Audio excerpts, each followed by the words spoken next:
be spoilers. So if you don't want to know that, just skip ahead. Skip ahead or check out some of our older videos. Anyways, let's get on with it. Alright. So, what did you think about A Quiet Place Part 2? My favorite part? Yeah.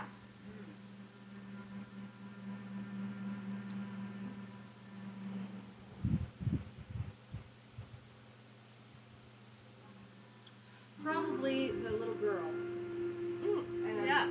trying to, leaving where she was with her mom and her brothers, and venturing out on her own. Yes. So if you guys haven't seen A Quiet Place Part 2, basically at the beginning it all starts with how the entire invasion of the aliens started and where the family was. So it has a little flashback. Then it continues to where they left off after the movie Quiet Place. So they're still on the farm at first, or at the house, and then they, of course, can't really stay there because, of course, there's a fire burning and everything that went on when they were killing the aliens in the last movie. So they have no choice but to move. And since the beginning, apparently, they, as you guys would know if you've seen the first movie, they had, this really tall, I can't remember what it's called, but it's, where you would hold corn for the winter and stuff. Yeah. Not a reservoir. But, Yeah, something like that. And they would light a fire at the top, and apparently, ever since this thing started and people went into hiding, they would get a response, another person starting a fire, from on top of the mountain. So, they decide to go there. Well, finds out the guy who has been there, little did they really know, was a guy that they were friends with before everything started. So he eventually lets them stay there. And the girl who is deaf her brother ends up getting hurt. His leg gets caught in a bear trap. Oh, golly. I felt so bad for him. Yeah. Oh, gosh. That was terrible. Poor guy. But she just happens to be trying to find turning on the radio for him. Of course, most of it's static. Then all of a sudden, on this one station, a song was playing.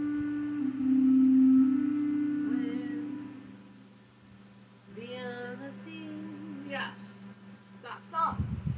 And she ends up, even though she's deaf, deducing that this is not just a song. It is a signal. It is a basically encrypted message telling them where this place is and that it's a safe place. A safe haven. And so, she ends up telling her brother, he tells her, no, if you go, I'm going to tell Mom. So she sneaks off while everyone's asleep and goes off on her own. Well, of course the mother can't leave at first because she has the baby to take care of and the boy who had just had his foot caught in a bear trap. She can't exactly leave them now, can she? So, the man who let them stay, eventually the mother convinces him to go after her. So they eventually get to, this dock, but they're attacked by these other people. Eventually they're able to get it all taken care of, and they end up at the island, but apparently one of the aliens, because the aliens can't swim, so they drown if they get into deep waters. But one of the aliens got onto a boat that happened to drift onto the island, and so everyone on the island was attacked.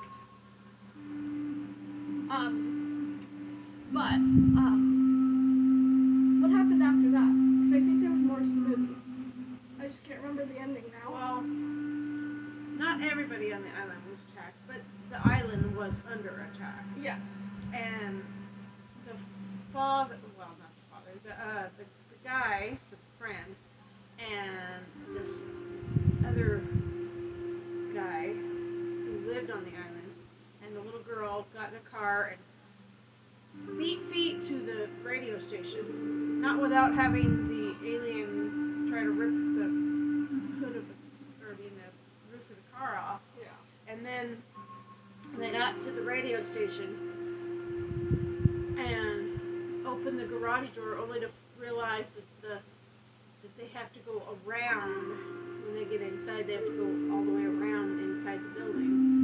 And the guy who lived on the island was standing by the garage door when an alien grabbed him, and he was no more.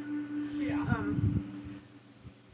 They got inside, and then they had to kind of traverse this area to try to get to where the speakers and microphone and stuff were. So they kind of were trying to do this quietly because these aliens are attracted to sound. I can't even imagine trying to. Anyway, they have to open this sliding glass window thingy, and the little girl has to go through this window, and as she steps, she has to step very carefully, and there's a bunch of crap on the desk. Like, that's when you want to slap somebody for not having a clean desk, you know? Like, why? Anyway, she steps, and she's like gingerly stepping, and like she steps wrong, and of course there's a crumply sound. The alien hears it, and she manages to get in the room where the microphone and all the speakers and all that crap is, and she takes her cochlear hearing aid off, puts it up against the microphone, and they don't like that sound. They don't like that staticky. Yeah, feedback. And so it kind of like renders them like disabled. You know, they can't do anything. And it's at that point that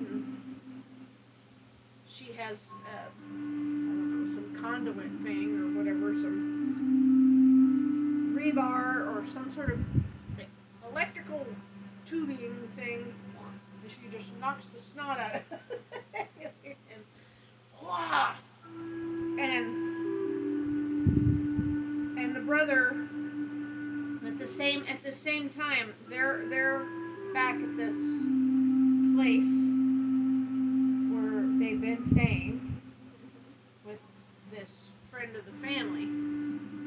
The boy now hears this static coming through the radio, so he grabs the radio and he starts going, because there's an alien that's trying to attack him and his mom and his baby brother, and so he grabs the radio and he does the same thing, and he forces the alien back, and he then grabs a gun and shoots the alien and everything, and everybody's happy, da-da-da, but then it, kind of like Leaves it there. So kind of makes you wonder if there's going to be another part, maybe, down the road. But yeah, I think there's gotta be. I mean, they left it so open-ended with no real resolve.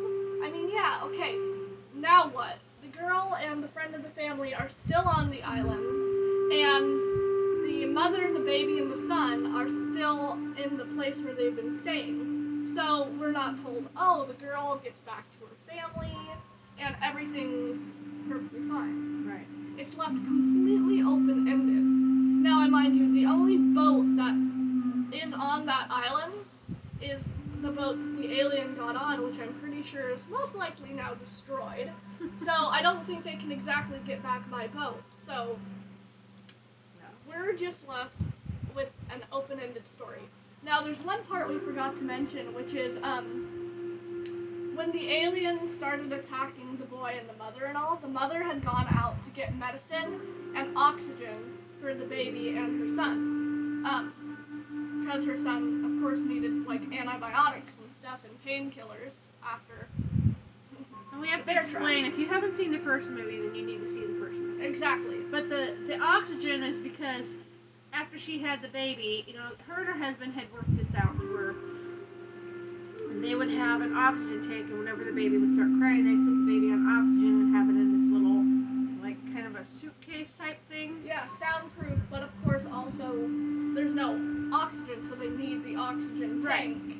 And it just so happened that when the mother came back with the oxygen tanks, it was like dangerously low on the oxygen tank for the baby at that time. And go ahead.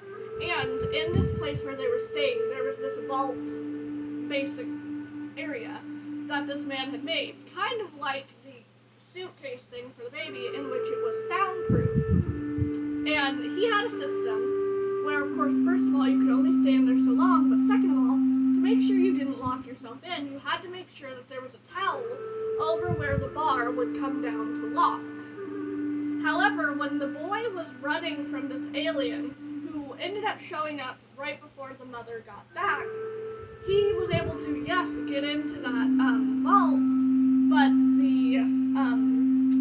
but he done locked himself in there. He locked himself in there with the baby. So luckily the baby had the oxygen tank. However, like my mom said, it was dangerously low. Not just for the baby who is in this, but of course, what ended up happening was, of course, oxygen started running low in the vault. So the brother had to kind of take the oxygen and give it to the baby and do a back and forth. But in the end, by the time the mom got back, he had passed out because he had given more of the oxygen to the baby, and he had passed out. At first, she was scared because she thought he was already gone. Luckily, he had just passed out, and she happened to get back with the oxygen. And luckily, when she got into the vault, the towel was able to be draped over so they wouldn't get locked in. However, the alien was still outside, so they still had to be careful when they had to kind of come out every so often, or towards the end. And it got really close. And then that's when the radio, he happened to turn on the radio, and the feedback came on, so he knew what to do, and then the alien was able to pass. Sorry, we forgot to mention that part. That was one of the most stressful parts of the movie, at least in my opinion. Yeah. Because I was so scared for both him and the baby. Yeah, me too. But, so, next we're going to be kind of doing a comparing and contrasting A Quiet Place to A Quiet Place Part 2 in terms of how good they were. Okay, well, I would say, excuse me, all in all, both of the movies are good. They are, I would say hands down, the first one to me was a lot better. And the second one, the boy was a lot more tenderfoot. He was a lot more emotional. He was a lot more, ready to cry. And, he just lost his dad. So, I can understand that. But, in the original movie, the first one, they had lost one of their siblings rather tragically, and this same boy wasn't as emotionally overwrought like in the second movie. That was kind of odd for me. I thought the other characters seemed pretty spot on. The friend of the family, there was no talk of him in the first movie. So, he's a new character. Everybody from the island, those were new characters. So, that really didn't have anything to compare to. Yeah. But the mom, the baby, and the girl, they all seemed the same. Yeah. There was, I don't know. I would say that both these movies could probably stand on their own, and you could watch the second one and still know what was going on enough to be able to keep up. Yeah. You could watch the first one and be satisfied. You could watch the second one and be satisfied. You didn't have to feel like you had to watch both of them in tandem. Yeah. Though it does help. Yes, it does. In saying that, there was enough differences that I don't know. I didn't feel it was good, but it wasn't good. I mean, hot. It was good. It had great acting, great storyline, but it was just, I don't know, it wasn't as good as the original, which is so often the case when you have a second movie. Yeah. At least it was for me. I mean, I don't know. Yeah. I have to say, when I was first just watching the second movie, and after we got done, which, I was with my mom in that, yeah, it's not as good as the first movie, but I don't know what it is, but now going back and explaining everything to you guys, I feel like it was pretty much equal. But other than that, I don't have much to say, do you? Well, with that being said, guys, thank you for watching, and a huge shout out to Marion, also known here on YouTube as Life Unboxed, for joining our Patreon. Link is in the description if you're interested. So, with that being said, guys, we're going to see you next week.